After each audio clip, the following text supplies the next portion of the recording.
All right, we're live. Hello, good afternoon, good evening, and good morning, depending on where you're watching us from. My name is Paul, and you're welcome to Opinion Sharers once again. So, today we're going to be discussing another topic, one of our favorite or something that I believe we're all passionate about, and that is education. So, we'll be looking at child education in Nigeria and focusing on the need for innovation in the world of technology. Regardless of where you live right now, anywhere in the world, I think it is safe to say technology has taken over. Technology is a main thing. Everything has changed. You know, about just a little over 2 years ago, we were talking about artificial intelligence. People were scared, that this will take over the whole world. People will build robots because of movies that we've seen in the past. People will believe that there'll be job losses, there'll be all kinds of things. People were panicking. But today, I think artificial intelligence is probably the most beautiful thing that technology has created. I was listening to a program earlier today where the CEO of ChatGPT said it is the fifth, is it the fifth or the third most visited platform on the World Wide Web. And it is believed that it's going to become the biggest in a few years or few months. So if you are someone that uses these platforms or any of these platforms, I mean, even if it's technology that's allow us to be on this platform right now, we are in different states, different countries and continents, yet we're able to converge and talk about this something that we are passionate about, like we have been doing for over 3 years now. So the question is, how are we doing? you know and when I say how are we doing, I'm talking about in preparing the upcoming generation or the next generation for the world of technology. If we think technology has taken over the world right now, maybe we wait about the next 2 to 5 years or 2 to 10 years and see what it will be like. So I'm going to allow the village boy to respond to the question of how are we doing. And then perhaps Sunday would want to also take the topic or the question as a prelude into the discussion proper. Thank you very much. It's good to be here. The question are we doing has many dimensions, but if you want to narrow it to the education, which I think that's the focus of this discussion today, child education are we doing? I wouldn't say we are doing well. Uh, it's not as if we are not doing anything at all. There are some what we may call elite school now that So even from the kindergarten, they have maybe computer lab, they have access to iPad, they have access to some of these gadgets, you know. But then when you look at the percentage of those, it's very significant. Without adequate statistics to that, I'm not sure we can get up to 2%. I don't know if I'm not, or 5%. Let's say to even be nice, of children of let's say from ages 3 to 15 who have access, where the school system deliberately are guiding them towards this technology. So individual parents share their phone, they share their all this thing, but then the focus sometimes is even on playing games and all that, not using that technology in the way we envisage, the way we think it should be used, you know. for proper education, for proper this. Yes, no, we have a way of like from your introductory remark. Today, AI has become the anything. Nobody seems to be scared of it any longer. Is AI taking away some jobs? The truth that it is, but it's silently doing it. There are things it made life easy. Of course, we also see a lot of imperfections in it. The truth is that also that AI will not is not superior to your human intelligence. If you are not good, you are not good. Because if you are lazy, whatever you generate from AI, if you don't take time to go through it, sometimes it's full of errors. There are some errors because again, there is one of the lecture I presented earlier this year. I let people know that when you talk of AI, the foundation of AI is actually what we call machine learning. Machine learning is that humans are feeding the AI with phenomena, with issues, with information that is occurring in human space. So if we feed the AI with garbage, it's still the same thing as we started the other days, gigo, garbage in, garbage out.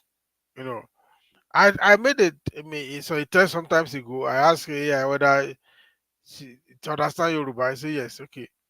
I pull out a poem that I written in English before. I say, okay, translate it to Yoruba, and it did try it, but it missed the heading. I said, no, what you say in this heading is not correct. The title, this is the meaning of what you have just said. It doesn't align with the title of my poem. He said, okay, that's true. I'm sorry. And it made adjustment and yeah, and there, but you know, to use AI effectively, you can't be lazy. Because if you are mm, lazy, you use AI, it will disgrace you. Because which is one of the thing that is very common in Nigeria. I'm sorry to say, we are talking about Nigeria now. This concept of copying and paste, when you do that with AI, you will be disgraced because sometimes AI model up things. Sometimes mm, you can even see a foreign language in what is being generated. Even so, if you don't know how to use the prompt very well, you can't get the best result. Are we prepared? I think we are tagging along, but for adults, adults are tagging along because it is a bit easier and faster. But the children, again, my last article on education is about how do we make our education functional. Our education is still not functional, and when your education is not functional, it's like because AI can be utilized to solve problems because the data you may not have access to, you can ask AI to pull out this data for you. Sometimes maybe 8 out of 10, they can pull correct data for you. Sometimes they can pull out outdated data for you. If you don't know what you are looking for, you can't get the best result in AI. As for child education, we have a long way to go. Again, one of the major reasons why we have a long way to go is because of our infrastructural deficit. You can't be talking of technology when you don't have basic electricity, because that is the foundation of technology. If you don't have electricity, what are we talking about? Without mm, electricity, what we are doing now, we can't do it. Then you have a very epileptic internet services. So there are myriads of problems that make our readiness to be shaken, even if you are willing. Because I always tell people that two sides to this is like ability and willingness. So without infrastructure, the ability is limited.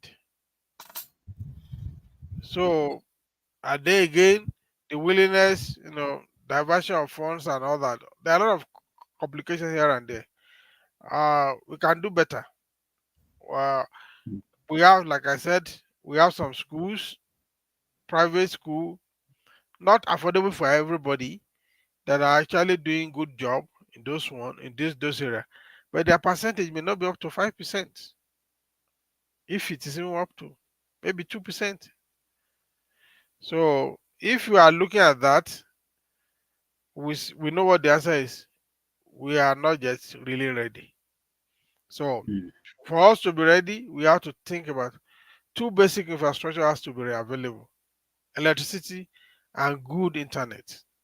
Without these two, we will lag behind the technology. And unfortunately, Mm. we suffer the two in Nigeria.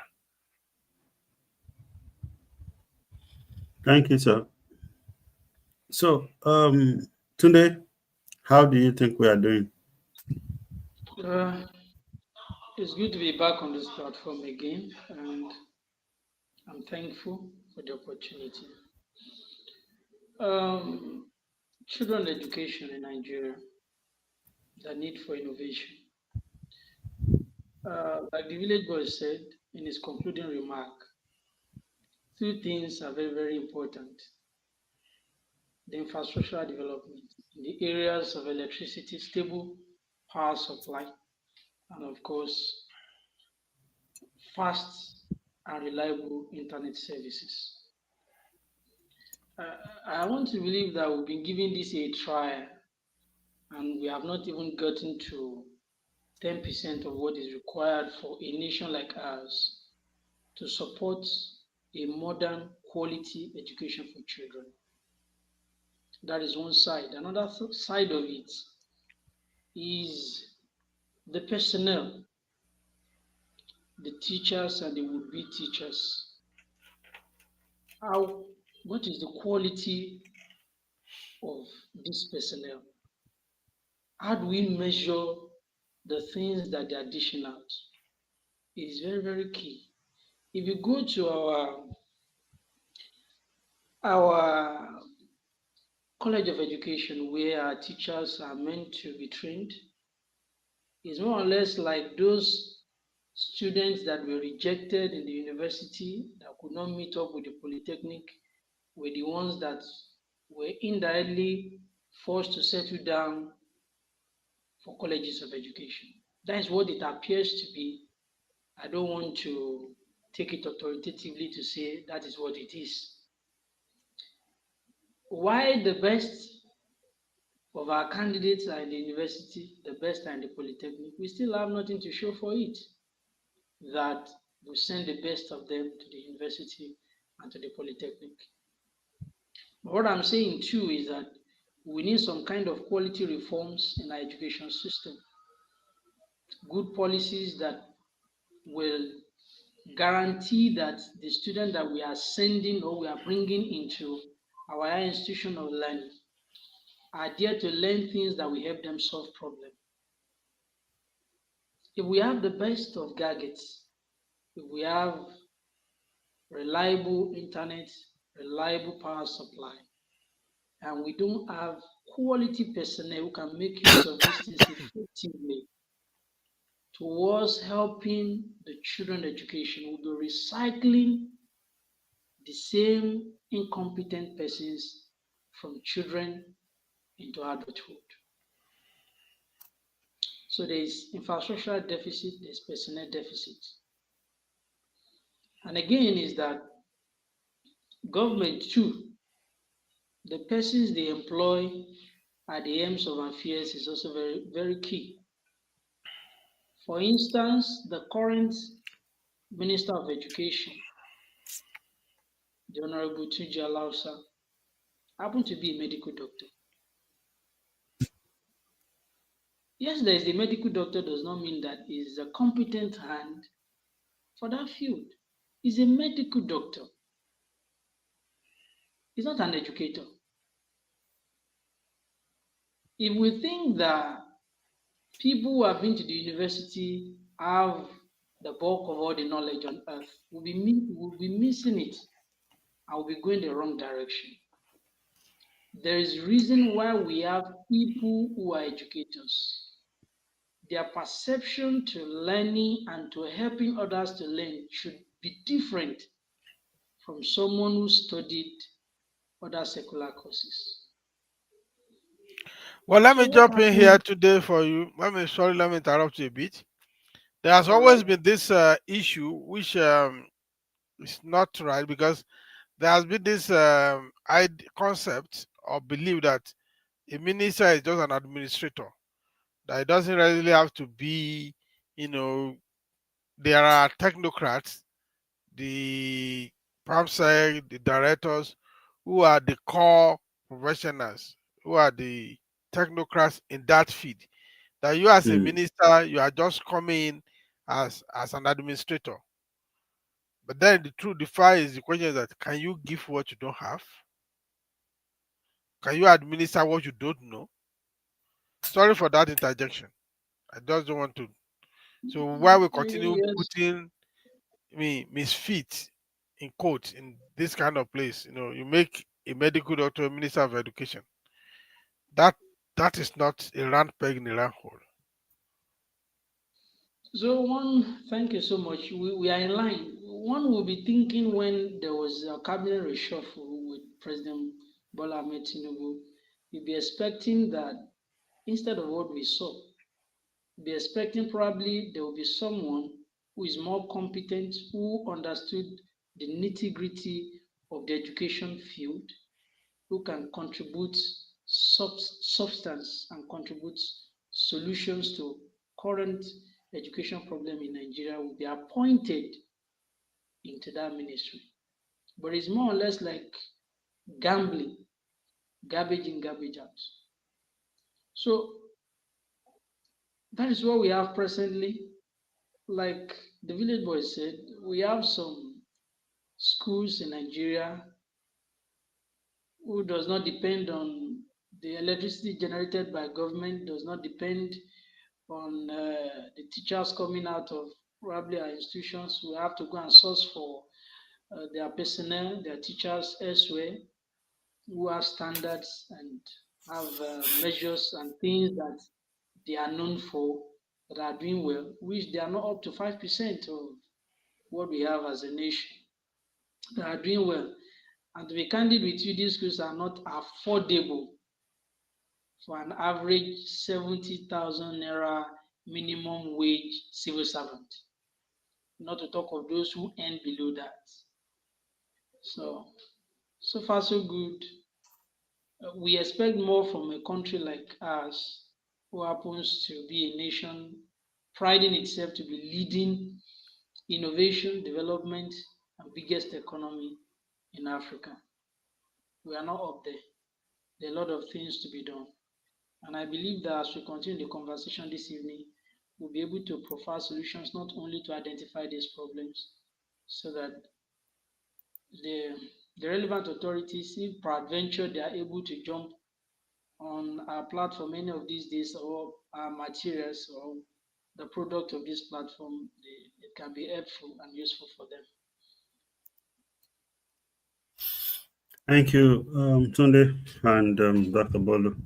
Now, the numbers, I have to check again, that there are still over 10 million out of school children in Nigeria today. And this is 2025. I have to go check again to be sure that these numbers are actually real, that they are not fabricated. But, I guess it is what it is. Um, it is also believed, this is also some of the things I've found out during my report, that many public schools lack access to electricity. I mean, we know. People like us, in fact, I don't even think any of my both primary and secondary schools were wired for electricity, let alone let alone well, I'm not sure anyway. That's not the discussion here. But I think those schools are still probably literally remain the way they are. I've not been there in years. So Even I don't know. worse, even Maybe worse. some of them may have been wired now or refurbished, as the case may be. Um, so now how do we get digital tools into such environment? When I was leaving my secondary school, there was the new government governor in Ekiti State then, distributed computers to public schools, and they gave one to my school. I was in the final year, so they have a whole classroom was vacated for it, and they put iron on the whole wall, and students, I think students, I think I When they inherited notify, Mabi. I think I inherited that big desktop that you said was yes, given the to us. desktop. I inherited And it. students will have to go and stand on the window, holding the iron I like was this to peep inside I, to see, oh, I that is was what they call a computer. I was only opportune once to enter that room for good 6 years, and that day Oh. the school was not wired. There's no light, so they just took us there on an excursion to see what is desktop, and that's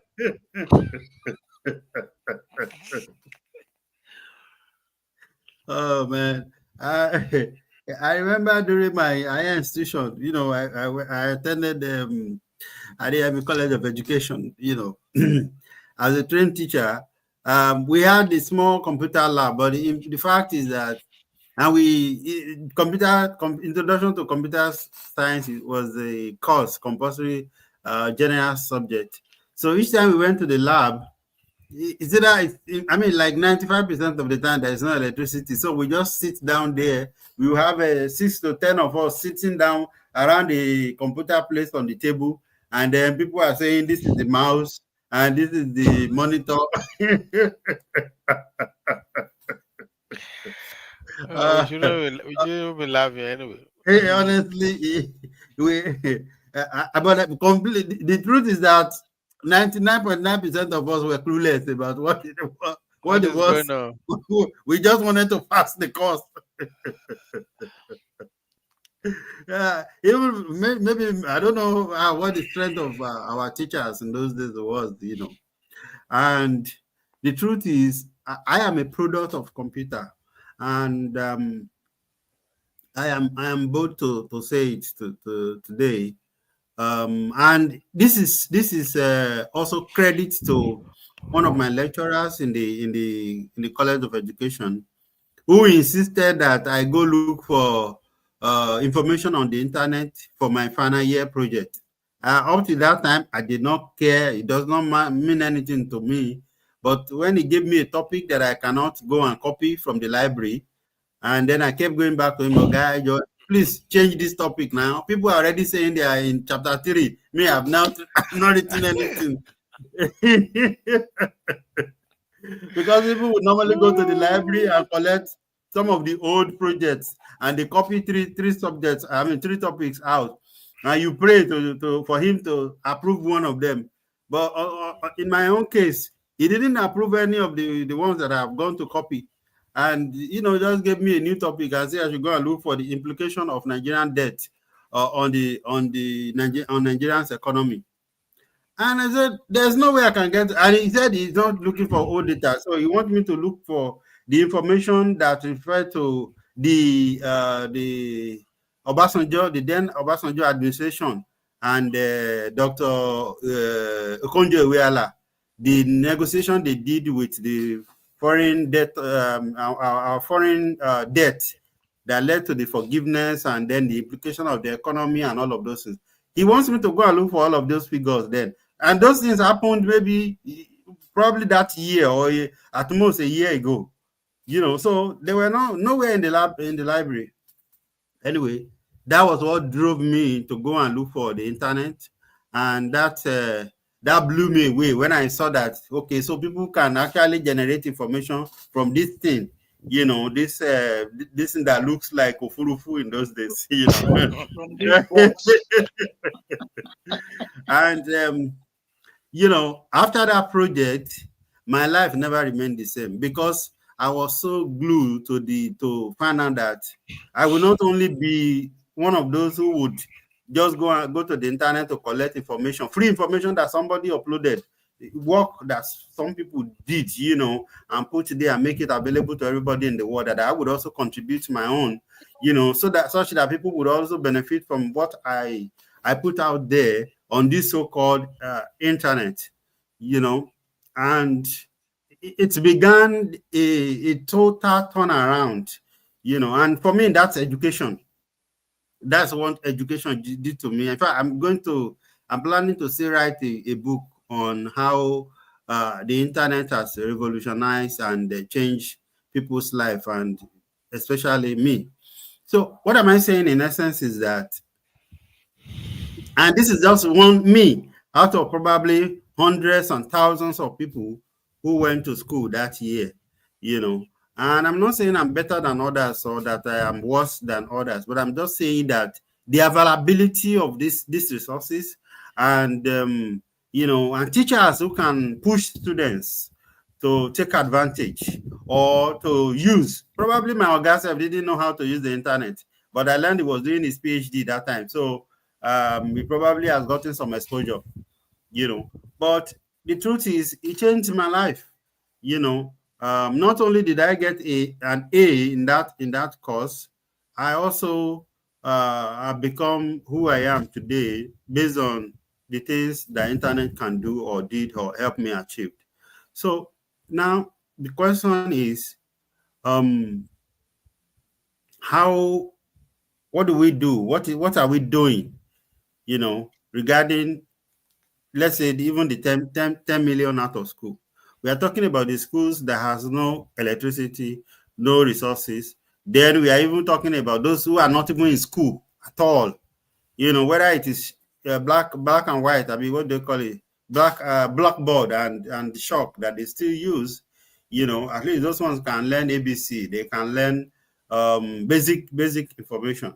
But then there are those who are not even there at all, who are not in the four wall of class. So teachers cannot reach them.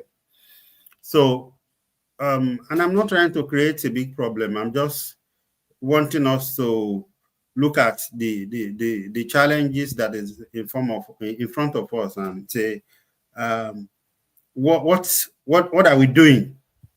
What do you think we are doing currently that seem to be okay? Maybe we are starting the journey.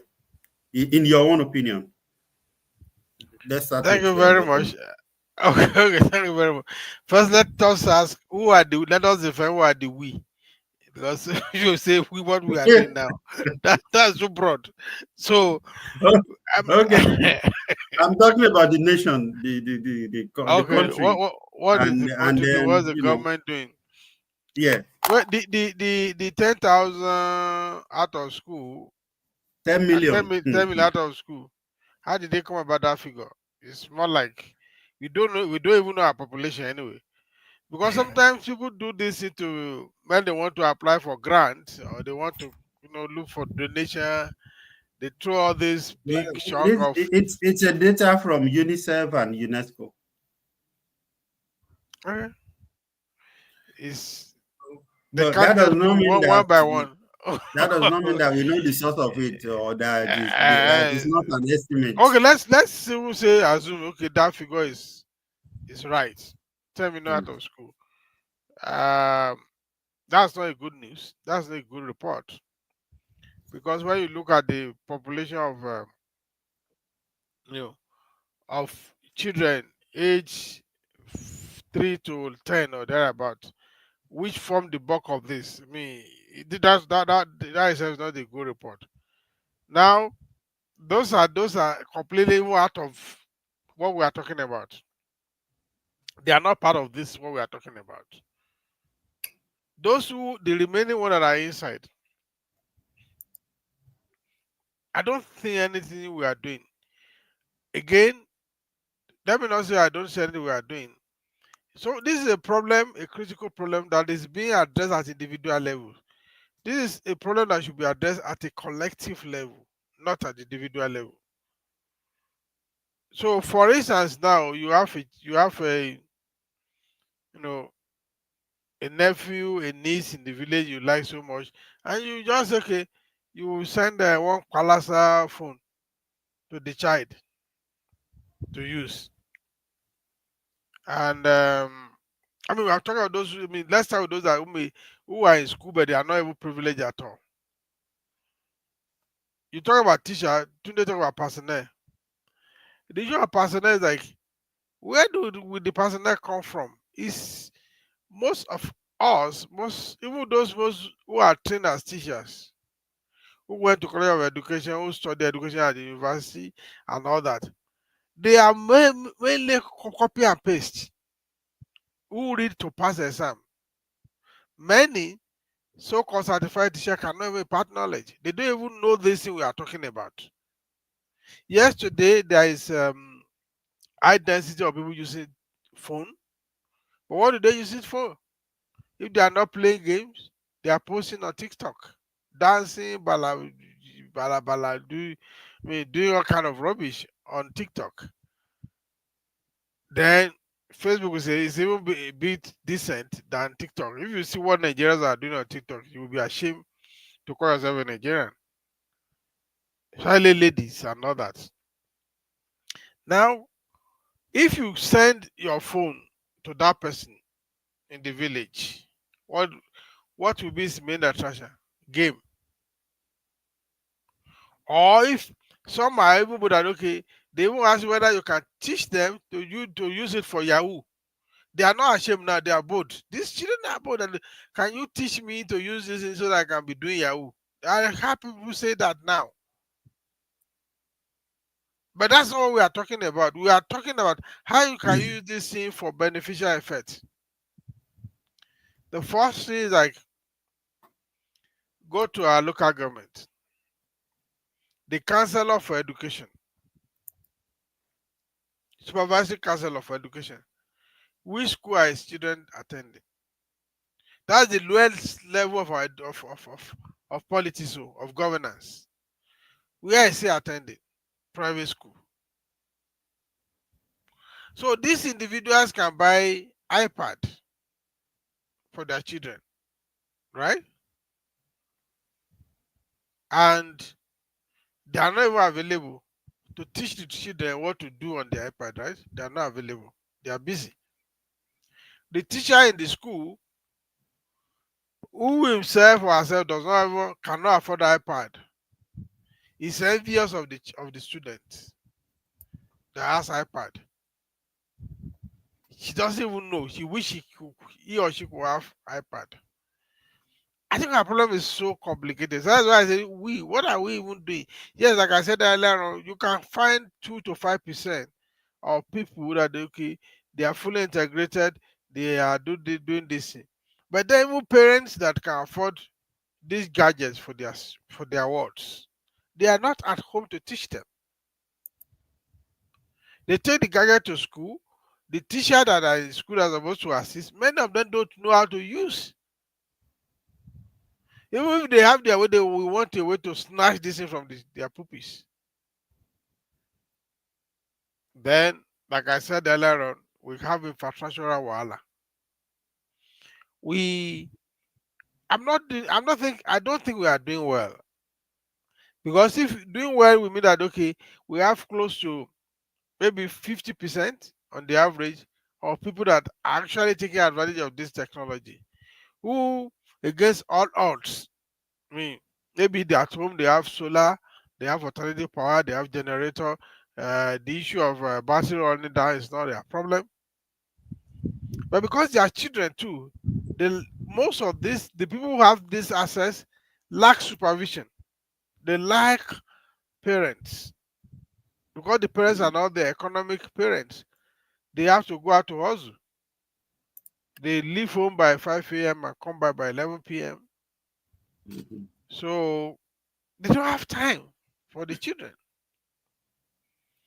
So you see, like our society is technically running on autopilot as we speak, and that is why everybody is just doing what he or she likes. So I think it's difficult to say that we have a collective approach to this. And since we don't have collective approach, that's why I query the word we. What do you mean by what are we doing? There's no we in this thing because there's no collective approach. Individual are addressing this in the best they can, and there are a lot of uh, challenges at that individual level. So what we are talking now, internet has thrown away today. Who knows what happened to him? Maybe the engine went off for me. If you are still doing up never at this time and age, so it is sad. We are being left behind. If you want me to say the hard truth, when you talk of technology, depth, usage, density, Nigeria is left behind. Mm. Now, the internet is not working, yet it's more expensive. It is. So,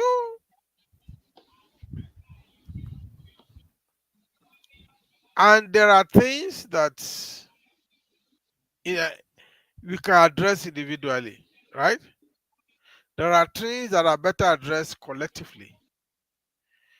The issue we are talking about, raising up child education, is not something you can address individually. It's something which you need to address collectively. The government will play their role, the parents will play their own role, the children will play their own role. And there are so many issues. Of course, it's not completely gloomy as no. There are people that are doing well. There are people that there are some many are basic kids in Nigeria that what they can do and what they are doing with technology, what they are doing on the internet is it is mind blowing. There are pockets of people like that. But what is their percentage? Maybe you are looking at 1%, 1.5%. That's fine between. That cannot take us anywhere.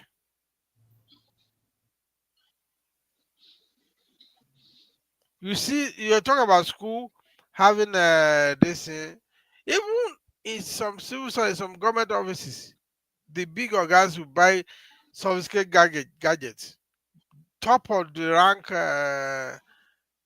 laptop, guarded us on their desk. They don't know how to use it. So they cannot even do a simple PowerPoint. They can't do PowerPoint presentation. And God have mercy on you. Unless the people they ask to come and show them, you can't even touch it.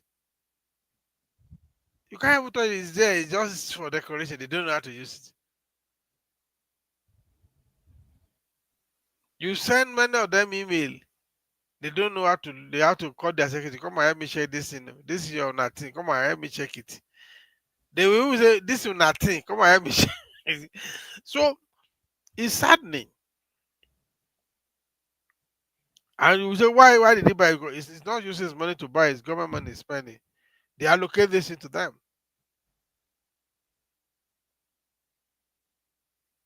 So there are so many many things.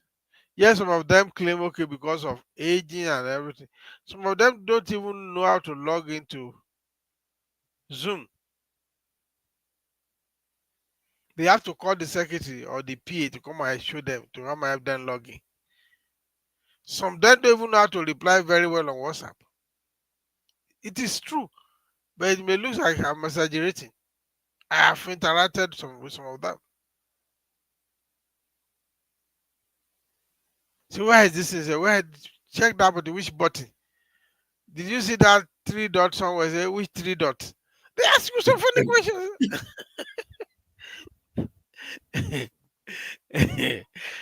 I'm not trying to ridicule my age No, group people. I think village boy is one of the fortunate ones among his age group rather, or So when you generation, people in his generation. thank you for that commendation. So when you look at all this thing, the percentage of people that are taking advantage of this is too fine between. It's not encouraging. Then you have a collapse of public system. Even as we talk that the public school system is bad, the remaining that are going to school, you still have most of them in public school who go to school to do what? To break a goosey for their teachers. And now that's what they I do for don't think I don't think they are still doing that one. they okay, they don't do it again. Okay, thank God. We are making I mean, progress. I'm assuming they don't do it again because that would be absurd. Well, you can just take one day during break. You can go to any probably primary school and just check. So these are the kind of thing that we see. Yes, there are few individuals who are taking advantage of this technology, but it's not deeping. We still have many people that are floating. That is even keeping in concern that many who are not even in school at all. Oh. Mm. Then there are those who are even in school, they are just going to school, they are just going on. They wear uniform, they carry food, carry water bottle. Hmm? Hmm. And that's it. Okay, Tunde, I wanted to ask you, being someone that has been living in Nigeria and Lagos for a while, what between our generation and this current dispensation, what are the differences or improvements that you have heard about or seen in terms of child education in Nigeria?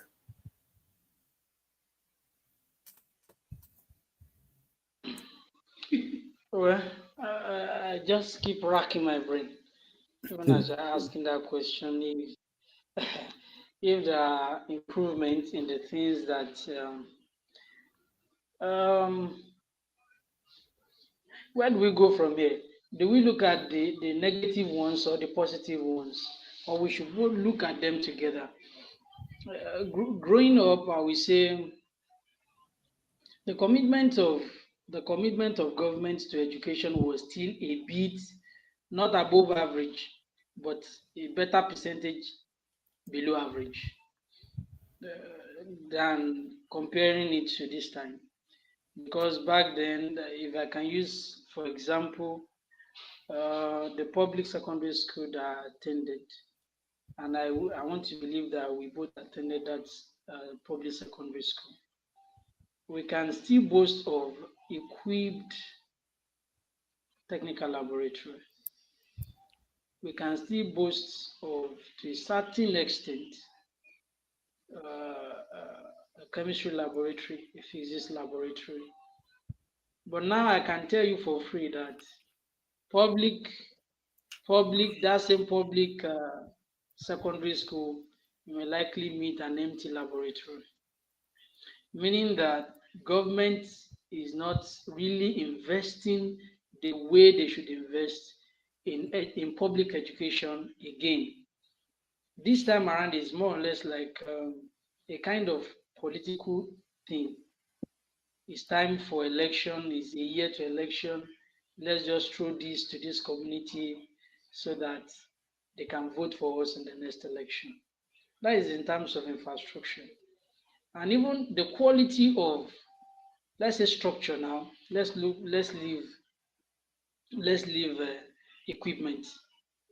In terms of structure, when you look at the kind of structures they are building these days, apart from probably the one that Fashola built some 8 or 12 years ago in Lagos, which seems to be like a masterpiece for this generation public school, where you will have a brick classroom that is at least built to a good standard. Since that time up till now, not again even in Lagos or in any other states of the federation we can boast of that. So, but then technology has evolved, technology has improved. When you want to look at it from when I was in secondary school, primary school to now. But the problem, the thing that has not evolved is the government investments in education, the parents' deliberate effort at bringing up kids, the children's commitment to education, and the collective community perception about education. One of the biggest problems we are having right now is what we call success. The definition of success has actually shifted drastically. And if you have the definition of success shifting from what it ought to be, I don't want to say what it used to be, but what it ought to be, then we have missed the entire thing completely. We can have the best of facilities, the best of personnel, and the best of environment. But if what students or kids consider to be success is different, then no one want to do the part of quality education. These days, I now see people who call Yahoo as hustling. So if Yahoo is hustling, who then want to go to school? We now have more plagiarized materials on the internet in our libraries. People are now recycling the same topic as projects, and our educational system is to Nigeria happened to him. I think I Oh. think internet has happened to Sunday again. So I also searched to see what is the government or probably states doing at their own local level. I found out that a few states have adopted some level of edtech, which includes Lagos, Edo, and Kaduna, that they have launched an e-platform and state education clouds. I have not verified this, but this is some of the information that I find out. It is believed that Edo, which is something that Edo State tagged Edo Best, which is Edo Basic Education Sector Transformation. They say they use tablets. They use tablets and teacher tablets to improve learning and track performance. I don't know how true this is, but these are some of the things that I found online. Now, um, I want to move forward, and we've already spent 47 minutes out of our 60 minutes. Village Boy, what do you want to see the government doing? The government in terms of the federal and the state government, and perhaps the local governments. There are a lot of things that can be done. You see, when you talk about education, local government should basically handle primary school, primary education, and invest in it. It's require a lot of investment, whereas the state handles maybe in conjunction, local government and state, they handle both primary and secondary education together. What you are saying, tablets in the Edo State, I hope it's not the same thing like what Aregbesola did in Osun State. They said they brought in tablets. Appointment, what did there was this program Aregbesola was out. Okay, appointment. I heard about it too. Appointment. But I So, don't. so what has come out of what after 8 years after he left? What is that? What is the outcome? Has he improved education in Osun State, or was it I know just the governor also distributed some laptops in Ekiti some years ago. That those boys were using it to watch movie. that's what I'm saying? They used to watch movies and play game. And someone will say, okay, whether they should teach them, they want to use to do Yahoo. So yeah, if what you read is good, yes, that's a starting point. It's just a starting point, and it has to be deepened. Then, how do other states emulate them? Let's say, okay, you mentioned three states, 3 out of 36 or 37, whatever. You know, it's still not a pass mark. Mm-hmm. It's not a pass mark. It's still less than 10%. Maybe it's just a little bit above 5%. Then how well is where I mean, yes, I don't mind the issue whereby you do it in phases, whereby you have a pilot run. You see how it is run, how it is, whether there are some errors, you correct that error, then you now extend it to other places.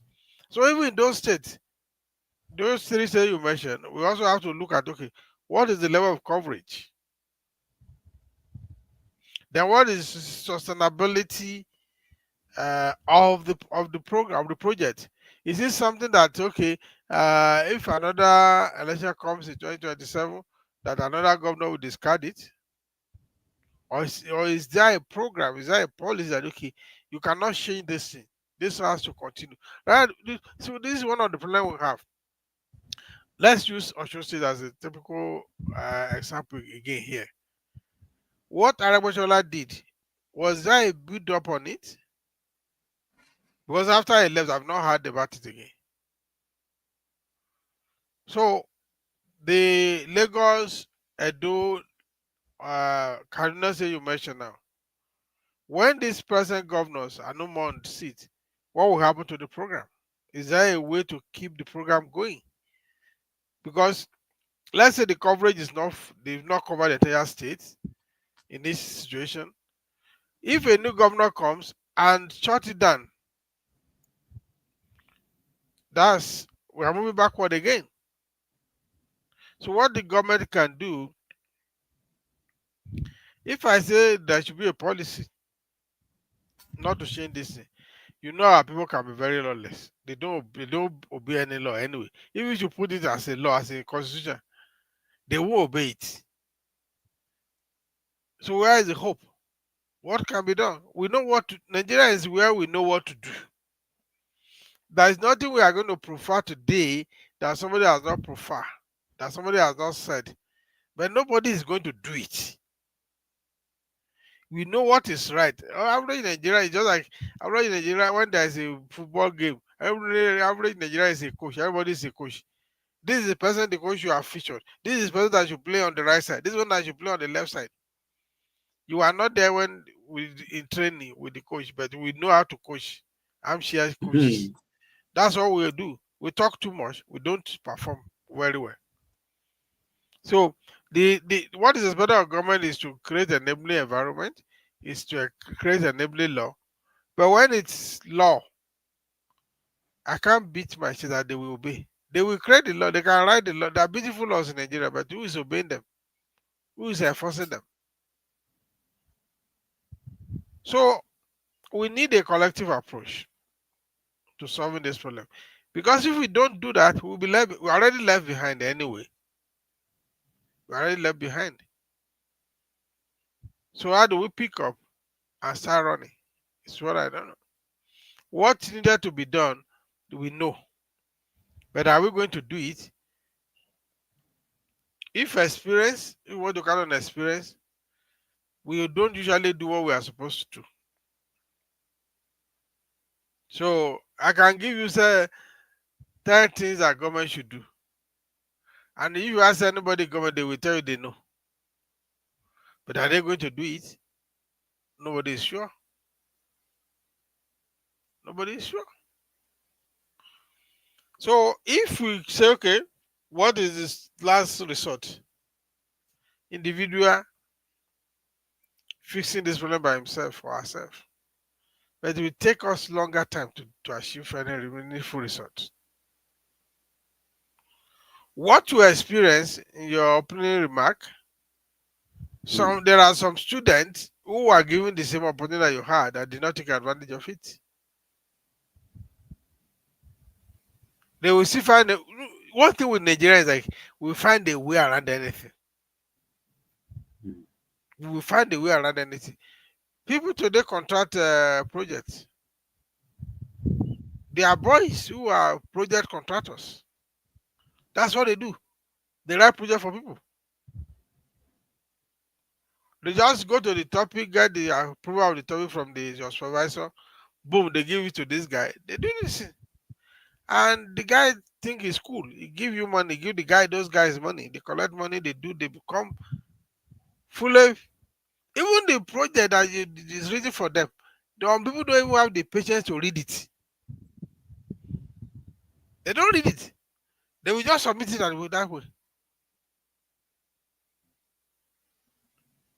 And of course, because of project defense also is some caricature. Let us not talk about this. It doesn't look we are rubbishing all academics. But we know most what project defense can be. Okay, I was going to talk about development of new curriculum in Nigeria. But I just read now that that Nigeria has developed new curriculum for both schools, primary and secondary schools, which was expected to have gone live between January and September 2025. Because I was going to question when last was the school curriculum in Nigeria was reviewed. This is Can what you I please just read. get me a copy? I would love to see what is in it. Because these are things we Well, have been advocating for a long time. mm, Please try and get a copy. actually, It will be a very interesting thing to come and dissect here too. okay. Yeah, we'll look at it. So I would say there is an urgent need to reskill teachers for digital classrooms, right? So with the kind of teacher education that we have in Nigeria currently, how prepared are we for digital classrooms? Or let's not even say digital classroom, but let's say digital teachers. Tunde? You will end up wounding people, or you end up sending some people to mortuary. you know, um, about a month or two ago, my auntie came called and she told me that the owner of their school is trying to upgrade upgrade their skills or the way their presentation skills. So he enrolled them for what will be called like a makeup class. That is oratory class, or how will I put it now? Or a phonic class. And the next term, he also enrolled them for I think a digital class. And she will return back home with some of our colleagues whenever they visited. And that thing was like the comedy whenever those ones come visiting. Because the scripture said it is better to correct a child than to correct an adult. The type of Dr. Bolu Tife will be like one in like 10,000 of his generation.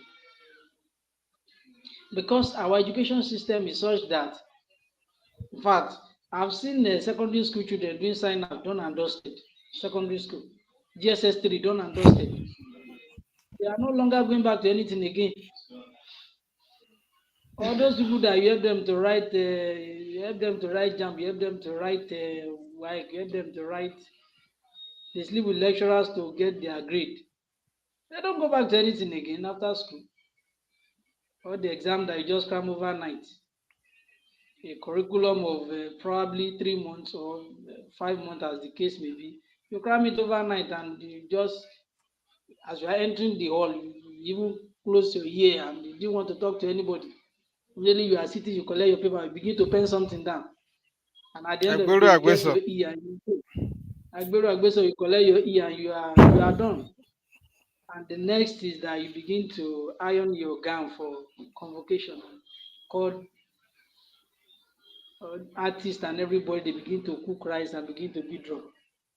It's more like it appears to me as if we are just deceiving ourselves, we are whining ourselves all together.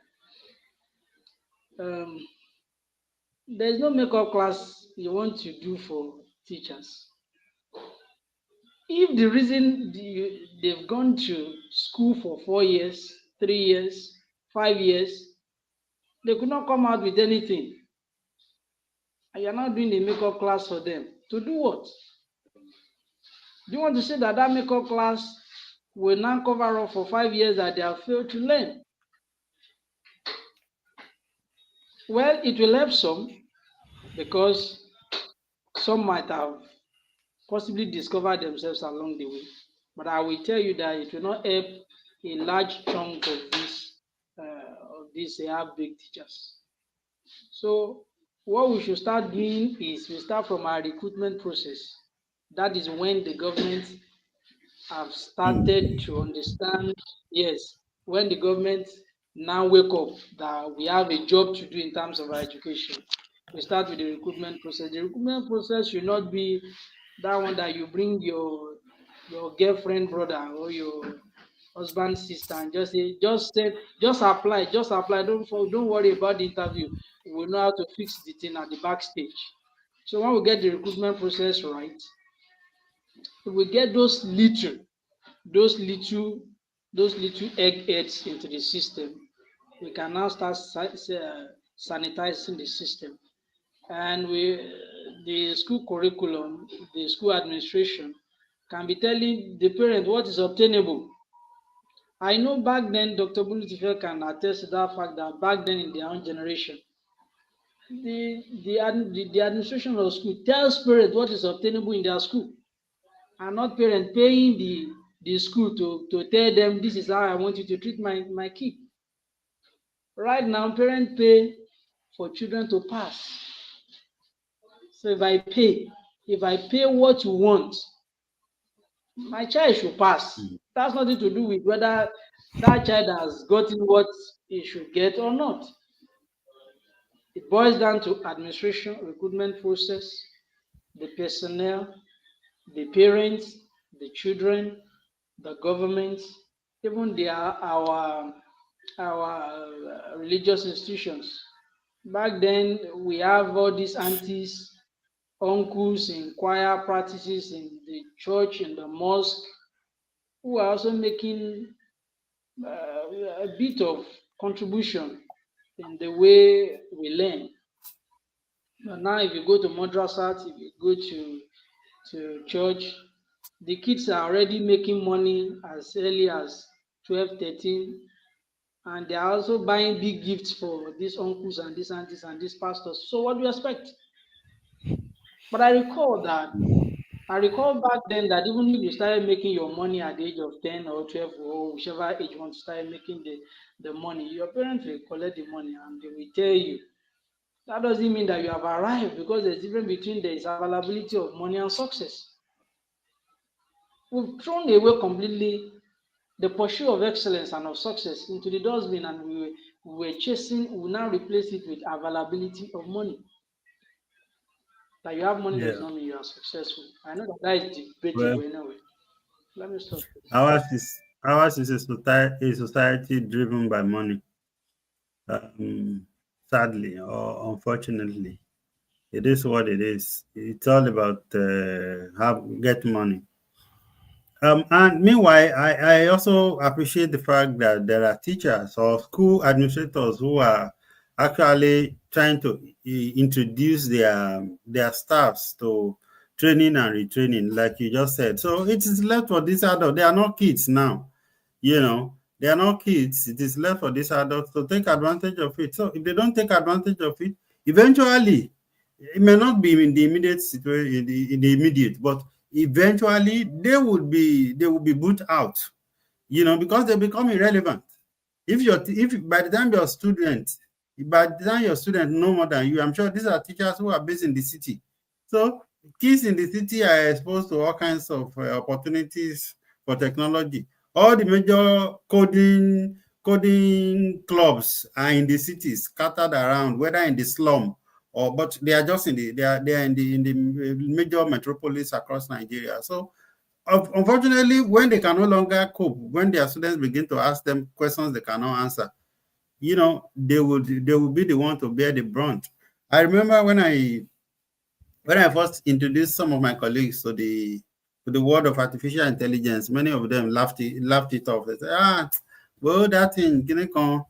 But today, those who pay attention that time, they cannot but appreciate it, you know, because it's not just about being, everybody can just log in and use it, but do you know how to actually use it? You know, that's the know-how, and that's what determines the output of your efforts. Anyway, it is what it is. Like I would normally say, we do our best and hope for the best, and the level of um, technology improvement and involvement or adoption in Nigeria, we know it is slow, but it is catching up gradually. So I'm sure that as we see it in the both the formal and the informal sectors, it would trickle down gradually, small, small, to the because majority of Nigerians are now moving to the cities or to the to the major metropolis. So one way or another, it will trickle down to those areas. It's just that the gap may widen. I mean, the gap is already widening now. I remember back in the day in Ekiti, if you say they will say, "Oh, the children of those rich people, they are spoiled." That those of us who are in the village itself, who with humble background, that we are better than them, we are more intelligent than them, and all of that. But I guess we now know, say, na lie. we, we were deceived into believing that we were doing better, but we weren't. Anyway, I hope that the gap does not continue to widen. I wish we have opportunity to talk about the gap. Okay, maybe we do that in few seconds to round up. Village boy. Oh, the gap is widening, so I don't know what you are really saying because what is trickling down. The progress is there, but it's too slow. It is too slow. Again, when you have people that, you have to fix public education. There is no shortcut to that. There's no Hmm. shortcut to that. So when you fix, because the purchase power is eroded, the productivity is low. Uh, before we used to have a distinctive middle class, we don't longer have a distinctive middle class now. So that you have or you don't have. Every middle class has collapsed. The time you were talking in the past, because we have a middle class, you see the guy was not as terrible as it is now. Now apart from that, we have wrong focus. Focus is about money, not about development. The gap is widening. It is widening. Hmm. We have to do something. And we are again, like I said earlier on, we are approaching this individually, which we approach it collectively. Until we get to that point where we now say, okay, let us sit and see and find solution to this thing together. I'm afraid. I'm not as optimistic as you are in this one, on this one. Because education Hmm. is a bedrock of a society. And we are missing it big time. Anyway, get the curriculum. Let us see whether they get it right this time around. Or they are getting All it right. close. Yeah. Tunde, in 20 seconds, please. God help us, I can say, in terms of the progress we are making is slow. I won't put the word steady, it's very slow. Even in workplaces, you can see how slow it is because there is no way you can cook up the process. At the end of the day, education is to solve problems, and that is why we are like this. But to be candid with you and to be truthful with you, our education presently is not meant to solve problems, is to make money. Most people that go to school Hmm. believe that Hmm. Hmm. at the end of the school, I will get job, right? Getting job in Nigerian context is not to solve problem. Getting job is to make money. Therefore, someone can actually have a job that is well skilled in, that is uh, providing relevant solution. And when there is higher pay, you jump out of that one and you follow money. So uh, there is progress, very slow. I will not add steady to it. So we can do better. And the earlier we wake up, the better for all of us. And like Dr. Bolutife said, it should be a collective thing. The parents, the government, the religious institution, the community, and the children themselves. It's a collective Hmm. thing. If we are looking at it from individual angle, we will not make any progress. And these proprietors of schools will be cashing out very big time on us, and will not be making any progress. Have Thank you? you for the opportunity. Thank you. Thank you, Tunde. Thank you, sir. Well, Um, well, viewers, it is what it is. We have come to the end of the show today. And like they both said, it's unfortunate that we are losing gradually that communal spirit in us. And this is a major challenge. And that's why our race has become individual race rather than a collective race. And whether we can go back to being a collective society again is doubtful, because I think we've been, you know, virtually people in Nigeria, some of them provide their own electricity, whether by installing generator or solar panel. So your own house, you provide life for your own apartment. It doesn't concern you what is happening in the other apartment. So, and their own kids might not have access to a computer, while yours might have multiple, to throw around. They might have laptop, they have desktop computer, or even have a what do you call it now, a tablet to play games. Yet there are, children in the neighborhood who have probably never touched a smartphone or never touched a computer in their hand. So, may God help us. amen. But we will be here again next week. It's opinion sharers where we discuss subtopical issues like this. And we will look at the curriculum, the new curriculum, if it's available online. And then we will go through it, and possibly maybe it's something we come back to review on this platform. Thank you for joining us. We are here every Saturday, 5 p.m. Nigerian time, to discuss topics like this. We are passionate Nigerians with no affiliation to any government or any institution or body. So thank you very much for joining us. We will be here again next week, God willing. And it's bye-bye from all of us. Goodbye.